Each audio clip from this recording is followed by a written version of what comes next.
Today we're going to show you how to connect one of our mechanical couplers to one of our stumpers. So first thing, we're going to drop it down to this pin right here until it latches in.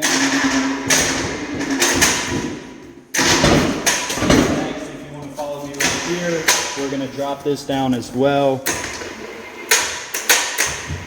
We're going to pull this pin out. As you see, that lever drops. We put the pin back into the pinhole, which would lock it in place.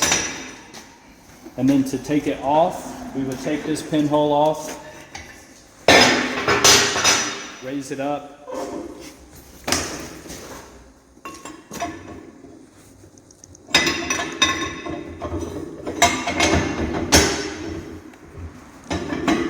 and then just lift it up.